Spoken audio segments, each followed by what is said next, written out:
Dernièrement, il y a eu pas mal de tapis rouges, dont celui des Governors Awards, avec des tenues très élégantes, très chic. J'en ai même fait un réel sur Instagram. N'hésitez pas à aller me suivre si ce n'est pas encore le cas. Chaque like et chaque abonné supplémentaire est un réel soutien pour mon travail et pour mon contenu, donc je compte sur vous. Et c'est vrai que sur YouTube, j'ai tendance à vraiment faire des contenus très longs, de 30 minutes, 45 minutes, voire parfois plus d'une heure, lors des grandes cérémonies, des grands événements, des Fashion Week. Et je me suis dit que ce serait sympa de venir de manière un peu plus spontanée, avec des vidéos certes potentiellement plus courtes, mais qui seraient bien plus régulières, où on pourrait éventuellement parler de tapis rouges qui sont peut-être un peu moins connus, d'actualité mode, de défilés vraiment de manière un peu plus spontanée, comme je le faisais un peu plus au tout début de ma chaîne. Là, je sais pas pourquoi, j'ai commencé à me mettre une énorme pression autour de mes vidéos YouTube. Je veux tellement que ce soit de beaux contenus, bien travaillés et surtout riches en informations pour vous, que je suis obligée d'en faire peu, parce que ça me demande énormément de travail. Mais là, pour cette fin d'année 2024 et surtout à partir de 2025, j'aimerais vraiment être beaucoup plus présente sur YouTube et même sur Instagram et sur TikTok, même si je le suis déjà avec des vidéos en format court. J'aimerais vous en proposer beaucoup plus. Donc n'hésitez pas à me faire votre retour en commentaire et surtout n'hésitez pas à vous abonner pour tout ce nouveau contenu qui va arriver. Et sur ce, bah écoutez, on a assez parlé, je fais jamais d'intro, là c'est peut-être l'intro la plus longue de ma chaîne sur ces 2 dernières années. On va commencer avec cette Fashion Police des Governors Awards, qui est une cérémonie du monde du cinéma qui peut être assimilée un peu à celle des Oscars, mais en beaucoup plus intimiste, bien que tout autant prestigieux. Et on va commencer tout de suite avec Angelina Jolie qui est venue dans une robe vintage dont on ne connaît ni le nom ni le créateur, et je trouve que c'est une démarche engagée de sa part de venir sur un tapis rouge prestigieux en montrant qu'on peut être à la fois à la mode, chic et élégante sans forcément porter la dernière tendance du dernier défilé du plus grand dernier créateur. On sait tous que la mode est une industrie ultra polluante avec plein d'autres problématiques, et Angelina Jolie est une personnalité assez charismatique et puissante pour que sa photo soit énormément repartagée sur les réseaux sociaux. Donc ce choix est pour moi pas tout à fait anodin, mais ça ne m'étonne pas vraiment de sa part. Concernant l'esthétique de la robe, j'aime beaucoup personnellement, j'adore le camailleux de couleur, ce doré, blanc cassé, jaune, qui en plus est vraiment beaucoup mis en lumière grâce au fond noir, le tapis qui est noir également. Je trouve qu'elle est vraiment très lumineuse, que c'est vraiment très joli. En soi, la robe est assez simple, rien de révolutionnaire dans sa forme, dans sa coupe.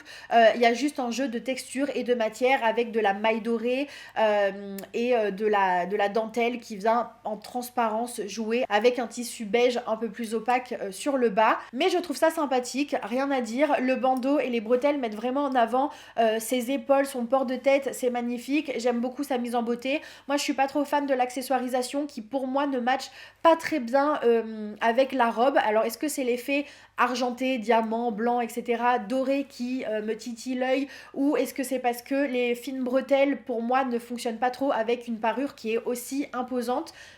Peut-être un peu tout, j'ai envie de vous dire, mais bien que j'adore cette tenue, j'aime beaucoup cette robe, je ne suis pas sûre qu'elle corresponde tout à fait à ce tapis rouge, du moins pas forcément aux attentes que j'ai et aux autres tenues qui nous ont été proposées. Elle aurait porté cette tenue sur Cannes, j'aurais trouvé ça mais parfait, à la fois chic, élégant, mais également frais, parce qu'on est sur une tenue dans sa forme qui rappelle un peu les tenues un peu plus de plage, un peu plus légères, et c'est ce qui fait que moi cette tenue n'est clairement pas un coup de cœur là dans ce contexte des Governors Awards. On passe maintenant à Anna Kendrick qui est venue dans une tenue Monique Lhuillier, une robe noire avec un grand décolleté tout en sequin, et la petite originalité ce sont vraiment ces broderies de fleurs qui viennent suivre son corps. Je trouve qu'elles sont divinement bien placées, j'aime beaucoup que ça parte au niveau de la poitrine et ça vient s'enrouler au niveau de sa hanche, ça donne un joli dynamisme à la tenue et surtout ça rehausse cette robe qui est déjà vu 1000 fois, 100 fois, voilà, rien de particulier sur cette robe. Ça me rappelle un peu le travail de Saint-Cernin qui a été porté par Kylie Jenner ou encore Ashley Graham sur le Met Gala, sauf que par exemple sur la robe de Saint-Cernin il y a vraiment un jeu d'opacité, de transparence où on voit le corps en transparence et en même temps on est vraiment sur une cotte de maille, donc il y a vraiment un jeu sur la texture, la matière. Ici pas vraiment, mis à part comme je vous le disais le contraste entre la fleur brodée et ce gros sequin noir, mais en soi rien d'exceptionnel. C'est une belle robe que je trouve, ouais, pas très fun, quoi, pour Anna Kendrick. Je pense qu'elle pourrait porter des tenues bien plus fraîches. Et surtout, je vais être chiante avec ça, mais il y a plus d'accessoirisation. Je sais pas ce qu'ils foutent là en ce moment. Ça fait plein de tapis rouges, plein de cérémonies où les personnalités ne portent plus vraiment d'accessoirisation. Là, je pense que pour le coup, un collier, ça n'aurait pas été de trop, ou juste une belle paire de boucles d'oreilles, une mise en beauté peut-être un peu plus travaillée également, ça peut jouer. Mais là, tout est vide, il n'y a pas de bague, il n'y a pas de... Alors, je sais que quand il y en a, des fois, je râle parce que je trouve pas ça approprié ou beau ou machin. Mais quand il n'y en a pas, c'est vrai que ça manque. Parlons maintenant de Barry Keoghan qui est venu dans une tenue Dolce Gabbana qui lui va très très bien. C'est moderne, c'est un costume très élégant, très chic, parfait pour ce genre de tapis rouge.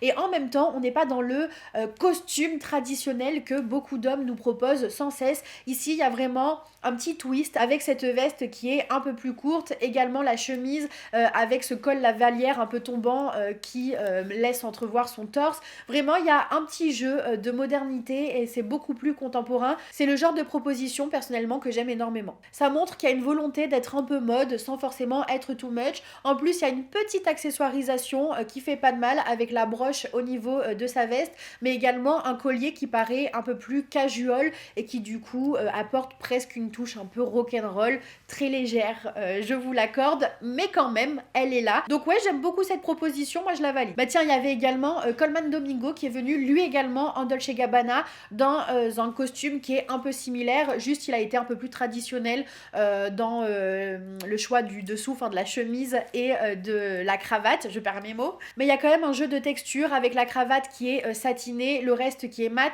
En plus de la chemise, je pense qu'il a un petit veston qui est également satiné et qui sort un petit peu de sa veste crop. Et je sais pas, ça fait un petit jeu de matière, un petit jeu de texture. Et avec les flashs des photographes, c'est vraiment important d'avoir ce jeu de texture qui apporte un dynamisme et un coup de fraîcheur à la tenue qui permet voilà, de rehausser un petit peu le tout. Je trouve ça très sympa, ça lui va très bien, c'est très bien taillé pour lui. Pareil, petite accessoirisation un tout petit peu plus casual avec sa montre et son bracelet, ses bagues également. Il a opté pour une broche. Franchement, beau gosse. Dans la même vibe, il y a également Paul Mescal qui lui était cette fois-ci en Gucci, mais pareil, un costume bien travaillé avec l'originalité au niveau de la chemise qui n'est pas vraiment une chemise et qui est un peu nouée de manière décontractée, mais qui répond super bien avec le costume qui est beaucoup plus lui travaillé et classique. Vraiment, encore une fois, extrêmement belle tenue. Parlons maintenant de Demi Moore qui est venue dans une tenue Givenchy. Elle va me faire un peu me contredire dans cette vidéo parce que pour le coup, elle a une accessoirisation, elle, qui est très évidente, très too much. Est-ce qu'on peut pas trouver un petit entre-deux? Est-ce qu'on ne pourrait pas trouver un petit équilibre? Soit il n'y a rien, soit on a vraiment la parure complète avec le collier, les boucles d'oreilles, la bague, le bracelet. Là pour le coup je pense que c'est une accessoirisation qui est totalement assumée et qui même peut-être est censée être l'élément phare de sa tenue étant donné que sinon elle porte juste une robe noire bustier et asymétrique. Petite originalité que je n'aime pas vraiment. Si vous suivez mes Fashion Police, vous savez que je suis pas spécialement fan moi de l'asymétrie et tout, c'est pas quelque chose que je trouve moderne. Pour moi c'était un peu has-been, presque un peu kitsch, mais why not, parce que là ici on est vraiment sur une petite robe noire courte et avec par-dessus comme en superposition une sorte de double robe beaucoup plus longue qui vient comme une traîne en forme de boule, donc ça fait une silhouette un peu plus originale et ça vient vraiment laisser voir ses jambes sur le devant. J'aime beaucoup moi le détail au niveau du bustier, les petits plissés qui viennent comme ça et le fait que ce soit en forme de boule au niveau de ses hanches, mais honnêtement, c'est vraiment pas dinguissime. Encore une fois, un peu mémérisant, c'est pas hyper mode, hyper moderne. Y a aucun autre jeu de texture, de couleur, En même temps, la parure est tellement outrancière qu'il fallait pas que la robe soit too much.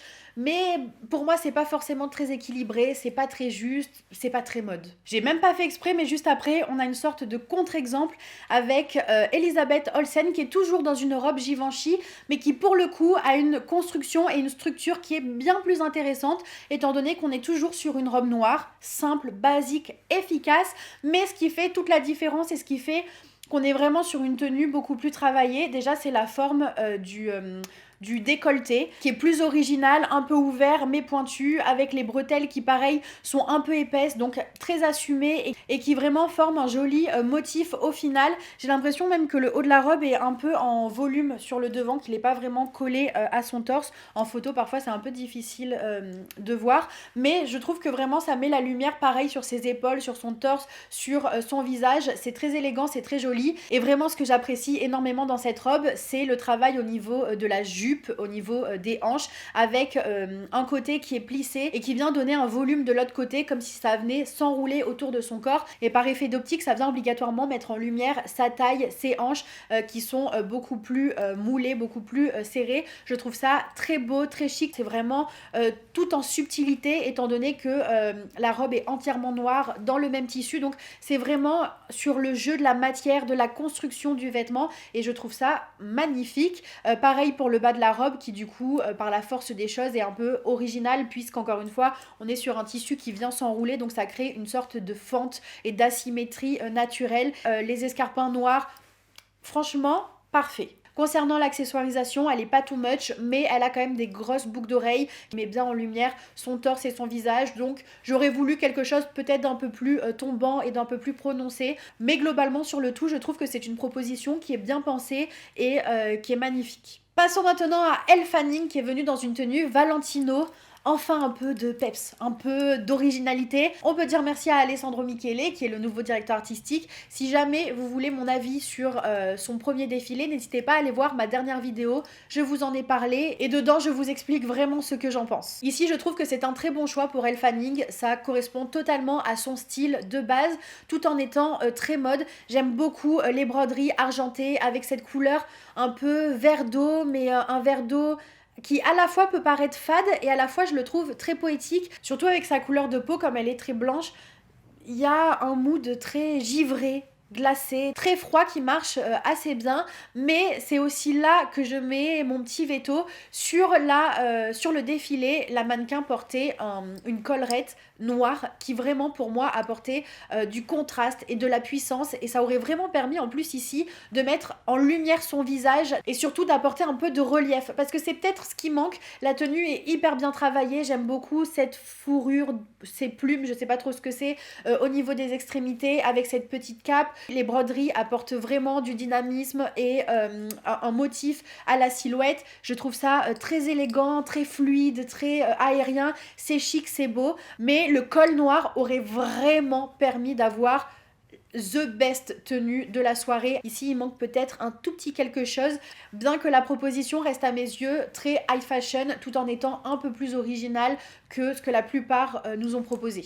Passons à une autre des reines de la soirée, j'ai nommé Jennifer Lawrence, qui elle était dans une robe Bottega Veneta qui mettait en lumière sa silhouette de femme enceinte, mais tout en subtilité. Il y a vraiment eu une mode, si je puis dire, ces dernières années autour des femmes enceintes, notamment grâce à Rihanna. Je vous l'avais expliqué dans une autre vidéo, mais il faut savoir que les femmes enceintes pendant un moment étaient presque boycottées du monde de la mode. Dès que les mannequins étaient enceintes, dès que ça commençait à être trop voyant, elle n'était plus forcément sur les podiums, et le fait que Rihanna ait rendu ça in, à la mode, trendy et tout ce que vous voulez, ça a permis de vraiment mettre en lumière et mettre en avant le corps des femmes enceintes dans la mode.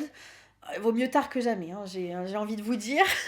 Mais c'est vrai que la tendance était plutôt au fait de montrer son ventre, donc de le voir apparent. Alors que là, elle a vraiment tout son corps qui est couvert, mais ce qui permet de souligner son ventre, c'est vraiment tout le travail de plissé et de texture, avec l'accessoirisation goutte d'eau un peu là de Bottega Veneta dorée, qui répond super bien à cette robe marron. D'ailleurs, j'adore la couleur.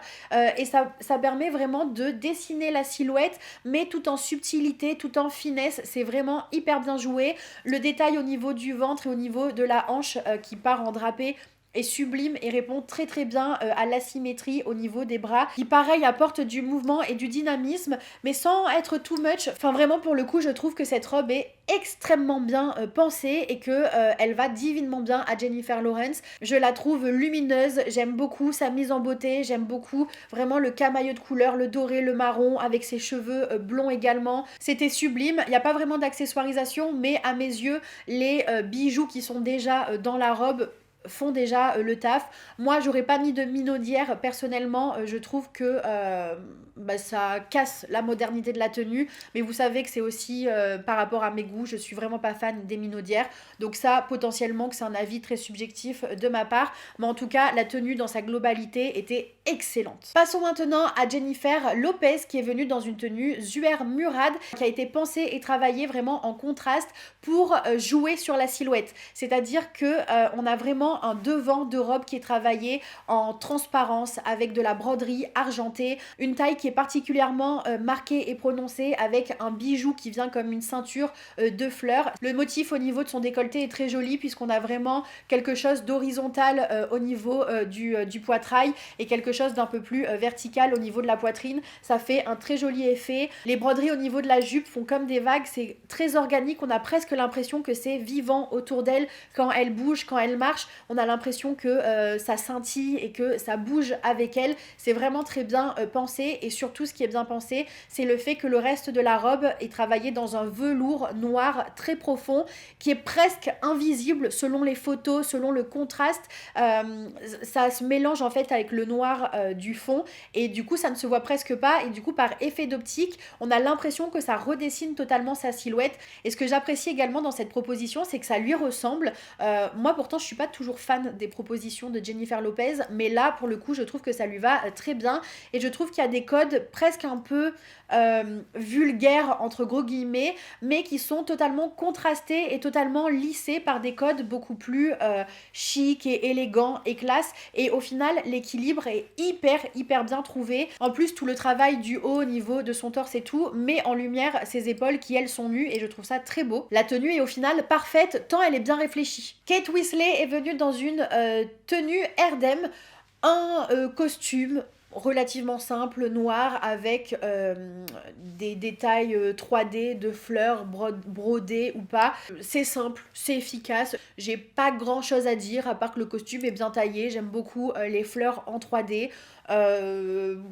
C'est un peu passe-partout, mais c'est cool. Lily Rose Depp était, elle, dans une tenue Chanel très mémérisante pour elle. Je pense qu'elle peut se permettre des tenues bien plus fraîches, bien plus joyeuses. Parce que là, même dans les coloris, ce gris avec ce blanc et la rose, et la fleur rose pâle, c'est vieillot.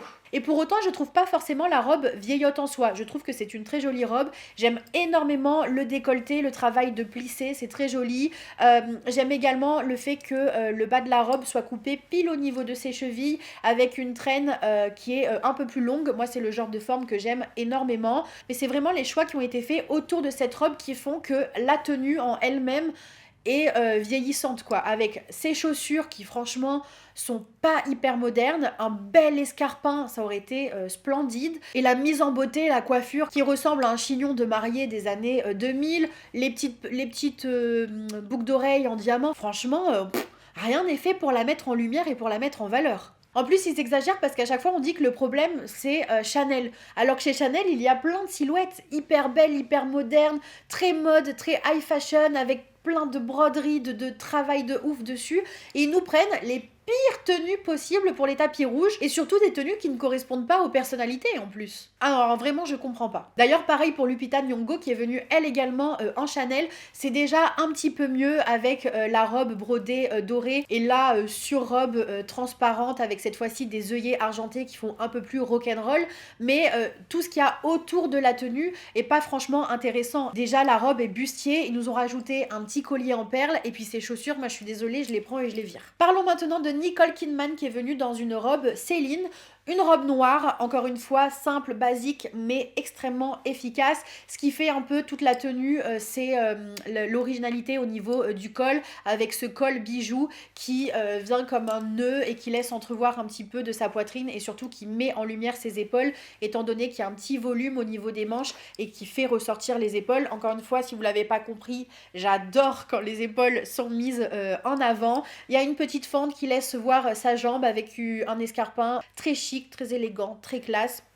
Franchement, c'est bien travaillé. Ce qui est vraiment très dommage, c'est la mise en beauté, encore une fois, la coiffure, qui cache au final, toute la robe est faite au niveau du haut, au niveau du décolleté, des manches, des épaules. Et puis il y a cette masse de cheveux qui vient tout cacher. Donc on s'entend, c'est pas une tenue waouh, c'est pas révolutionnaire, mais c'est une bonne tenue pour un tapis rouge de ce type. Mais ça aurait été cool d'avoir une petite coiffure un peu plus travaillée. Alors que vous voyez, Pamela Anderson est venue dans une robe Giorgio Armani. Là, pour le coup, elle nous donne rien. Rien du tout. Elle est venue dans une robe noire, sans vraiment de forme, sans aucune accessoirisation, sans aucun détail. La robe, on a l'impression qu'elle est trop grande pour elle. Il n'y a aucun jeu sur la silhouette, sur les textures, sur la transparence, l'opacité. Il n'y a rien. Il n'y a rien. On peut rien parler. On peut pas parler des bijoux, on peut pas parler de la mise en beauté. On a l'impression qu'elle s'est fait juste un petit chignon. Et en plus, moi, j'adore le fait qu'elle vienne maintenant sans maquillage. Ça montre qu'on n'a pas besoin forcément de toujours plein d'artifices. Elle est magnifique, donc ça, il n'y a pas de sujet sur ça. Mais là où justement, on aurait pu mettre en lumière son visage avec une tenue qui est travaillée, bah là, on passe totalement à côté. C'est à se demander s'il y a un styliste sur cette tenue-là. On peut également parler de Sarwaz Ronan, je sais pas du tout dire son nom, je suis désolée, qui est venue dans une tenue Louis Vuitton, qui cette fois-ci est dans un verre d'eau. La tenue est complètement unie, mais ce qui fait la différence, c'est vraiment le détail de texture, enfin le jeu de texture au niveau du top, qui est presque comme une sorte de fausse fourrure. Mais en fait, quand on zoome, on voit bien que ce sont comme des petits tubes de tissu qui sont en accumulation et qui donnent cette sensation de gros volume et de fourrure. Je trouve ça très ingénieux, surtout que comme la robe est d'une seule et même couleur, c'est une robe unie, ça aurait pu être un peu fade, mais au final, la construction de la tenue fait qu'elle devient originale, et puis tout ce volume au niveau de son buste et de ses bras, mais en lumière. Son visage et ses épaules, je trouve ça fabuleux. Et l'accessoirisation est discrète, mais elle est présente avec des boucles d'oreilles qui sont du même coloris que la robe, comme des petites gouttes d'eau qui sont mises en lumière avec la coiffure qui est derrière les oreilles. C'est subtil, j'aurais peut-être aimé quelque chose d'un peu plus prononcé, mais pourquoi pas, je trouve ça très joli. Et on va finir avec Selena Gomez qui elle était en Ralph Lauren. C'est peut-être la personnalité qui a fait le plus parler. Je pense que sa tenue a divisé. Certains trouvent ça un peu vieillot, d'autres trouvent ça à contrario très moderne. Sur Instagram, vous m'avez fait rire puisque je vous fais à chaque fois voter pour les tenues. Encore une fois, n'hésitez pas à me rejoindre si ce n'est pas encore le cas. Et vous avez été beaucoup à faire la comparaison avec Kris Jenner ou même également la tenue que portait Kendall Jenner lors du Met Gala sur Karl Lagerfeld. Et c'est vrai qu'il y a un petit truc, c'est la version robe de la tenue de Kendall Jenner. En soi, c'est normal qu'on ait beaucoup de comparaisons qui nous viennent en tête étant donné qu'on est sur une robe noire en sequin avec les détails de chemise blanc. C'est déjà vu, voilà, c'est quelque chose que vous avez très certainement dû voir même plusieurs fois, porté par plusieurs célébrités ou sur plusieurs défilés. Ici, vraiment, la robe la recouvre entièrement. Il y a juste des petites épaulettes carrées qui font que ça dessine bien sa silhouette. Mais du coup, je trouve que son corps disparaît presque avec le fond et qu'on est obligé de se concentrer sur son visage. Je pense que ce n'est pas du tout un choix anodin. C'est une manière pour elle de dire « je suis là, j'existe et je suis là pour ce que je suis » et non pas pour mon corps, étant donné que son corps a beaucoup été critiqué, qu'elle a eu des variations de poids. Son corps est tellement toujours commenté que je suis persuadée que choisir une tenue comme ça, noire, qui recouvre l'entièreté de son corps, qui est moulante mais pas trop, et certes le sequin ça reflète un peu la lumière, mais globalement on a presque l'impression que c'est vraiment fait pour disparaître, et en plus comme on est sur des codes particulièrement classiques, je pense vraiment que c'est fait exprès, et je trouve ça assez intelligent, et en plus de ça j'aime beaucoup sa mise en beauté et son accessoirisation avec les boucles d'oreilles, plumes argentées. Vous voyez, on est sur des codes très classiques, c'est pas too much, mais c'est juste ce qu'il faut pour quand même ressortir.